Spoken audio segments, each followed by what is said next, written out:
Now that's out the way, let's get straight into the hardware you need first. So for the hardware, you're going to need three things. The first thing you're going to need is an MSR 605. So this writes and reads on the mag strip. So if you don't know what the mag strip is, I have a little picture right here.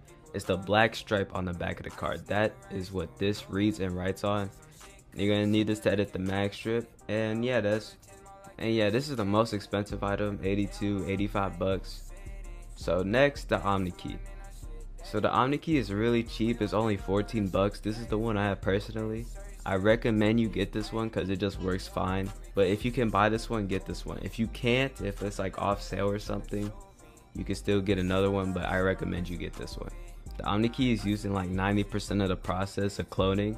Everything I'm showing you guys, you're gonna need. And the last thing you need is J28040 blanks. You need the blanks to put in the Omni key. You need the blanks to put in the MSRX. You know, you need them, right? So you see these come in 1, 3, 5 pack. You can reuse blanks. So if you're really trying to get started with the least amount of money spent as possible, you can just get a 1 pack. But if you have the money, I recommend you get like a 3 or 5 pack just to have extra ones lying around. It helps out a little bit. But before I finish talking about the cards, there are certain things that you need to make sure it says in the title and description to make sure the card is right for what we're trying to do, right? So you need to make sure the card says J28040. You need to make sure it says 2-track. You need to make sure it says Hico, and you need to make sure it says unfused, which it says it down here, right? You need to make sure it says all of that or it won't work for what we're doing.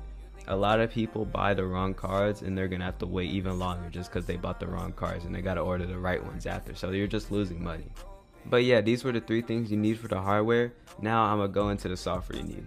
So I'm back on my desktop and you see I got all the software you need right here. The software you need is ATR, CardPeek, JCOP, X2, MSRX, and ARQC. These are the 6 main pieces of software you need. So these two right here, they're just alternatives to the 6 main softwares you need. So these two I won't get into on this video, but I have a full cloning tutorial. I can't really show you guys everything on YouTube, but I am going to show you guys the main piece of software, which is X2. So before I start showing you guys how to use it, there's a bunch of different X2s. There's X2 2021, X2 2020. There's a bunch of different ones, and there's also fake ones. So I just want to make sure you guys don't get fake ones. So yeah, I'm gonna get into it. So the first step when you open X2 is ENV, right? So you see all this, you're like, what is going on? So basically, I got a fake dump here. And if you don't know what a dump is, it's basically the CC info, which comes to track 2, track 1, and a pin. And you would copy it onto X2 so you can burn it onto your blank, right? And X2 uses the Omni key. So right now, my Omni key would have a blank in it, and you would burn it onto the blank, right? So what I need to do with this fake dump is copy all this onto X2. Dumps usually come also with a track 1, but just for time's sake of the video, I'm only going to go over and act like I only had track 2. So the first thing you see here says track 2. I'd copy and paste this and put it in there, and I'd max it out with 0. So I just spam zeros until it won't let me. See, I'm clicking and there's no more zeros. That's when it's good, right? For the cardholder's name, usually the cardholder's name would show up in track 1, but since I'm acting like it's just to save time, I'm gonna just click space and erase. And if you actually get a dump, just to let y'all know, if you actually get a dump with only track 2, because track 1 isn't necessary to clone a dump, just to let y'all know. Next is application label. So this is where bin checking comes in. So if you don't know what your bin is, it's actually the first 6 numbers, which is also your IST number. So now I'm on a bin checker website. I'd copy the first 6 digits on my track and I put it in here and click check, right? And it gives me all this information. It tells me it's a credit, it tells me it's Bank of America, it tells me it's USA. That's all we need to know. Visa, credit, USA, right? We go back to X2 and what we put in here is a Visa credit, right? If it was a Visa debit, I'd put Visa debit, and if it was a MasterCard, I'd put debit MasterCard. It'd be backwards, right? So for this one, it's a Visa credit. So that is all we need to put, and we've done the application label. Next, we go to credit down here and we choose MasterCard, Visa, or Amex, and we choose Visa since this is a Visa. And for the track 1 discretion data, usually you put a track 1 in here, but since we don't have one, you would just delete everything and click space and you're good. For the writer, we choose the Omni key. Now for the AID, if you don't know what the AID is, 31010 is a Visa, 41010 is a MasterCard, right? So 31010 is what we put here for the Visa, since it's a Visa, And for the country code, since I'm in the USA, it's 0840. That is the USA country code.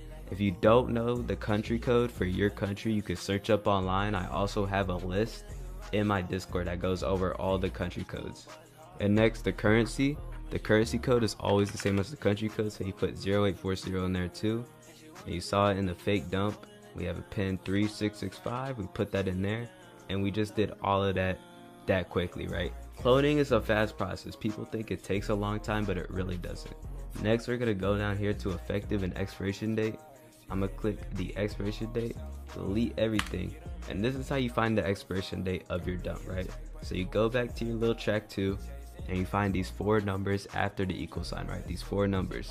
That is your expiration date. 2024 April, right? That's your expiration date.